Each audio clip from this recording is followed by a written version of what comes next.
Hello, internet friends! I just finished reading Fangirl by Rainbow Rowell, and it is so good. I know when a book is really good because when I finish it, I don't go and read something else right away, but I spend the next couple of days going back through the book and reading my favorite parts over and over again. This is one of those books that I'm really sad I will never be able to read for the first time again. I'm not sure a book has made me think about so many different things right off the bat since I read The Fault in Our Stars the first time. First of all, I loved reading a novel about fan fiction. There is a series of books called Simon Snow, which were made up for this story, and they were obviously based on Harry Potter. But in between the chapters of the book, the action with the main characters in the book, you get short excerpts from either the Simon Snow books written by the fictional author Gemma T. Leslie, or you get snippets from fan fiction that the main characters have written. You kind of get two stories in one because you get little bits and pieces of this Simon Snow story, and he has friends and he has an antagonist and there's magic and all of that, and then you also get the story with the characters that takes place in the real world. Fan fiction is something that is obviously really important to a lot of people. It's really important to me.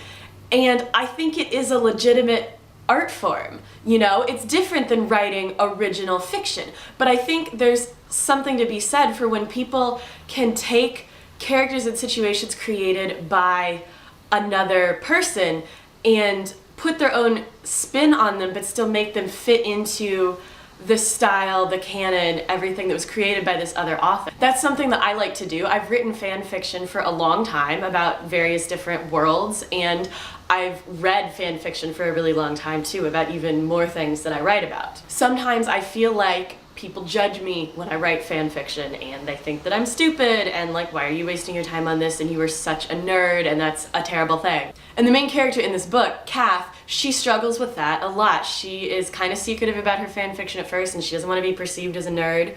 But to her, she's starting her first year of college and fan fiction is really a coping mechanism for her.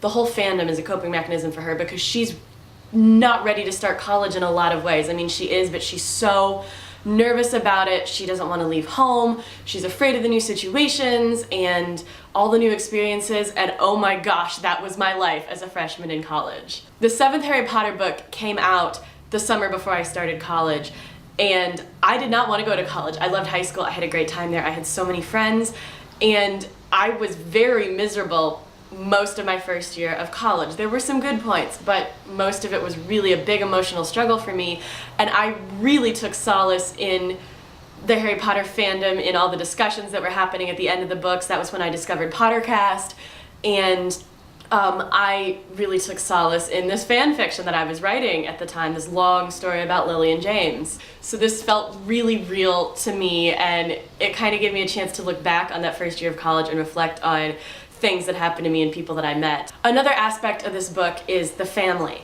Kath has a twin sister who is really ready to start college. She's really excited about it. I have a sister who is so similar to me in so many ways, and she's so different from me in so many ways.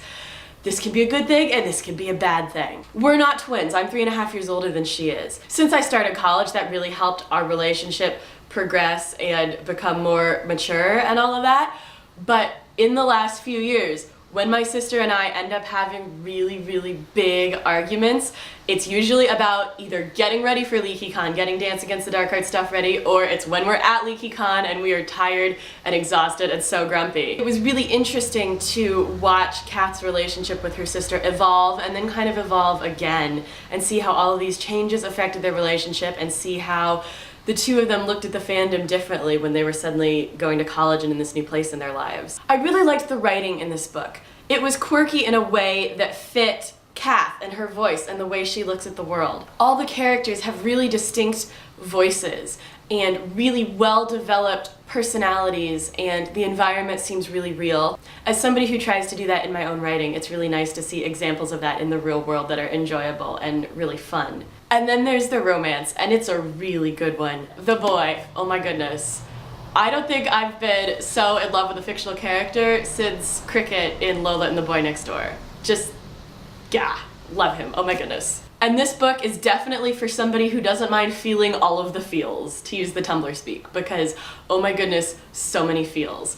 It's funny, it's sad, it makes you think, and at the end, almost at the end of the book, there's this beautiful, beautiful fandom-y part, and I just burst into tears and had to put the book down for like 5 minutes, even though I only had one chapter left. This is obviously a really long book. It's over 400 pages long, but it was totally worth the pineapple, you guys. So, Fangirl by Rainbow Rowell, excellent book.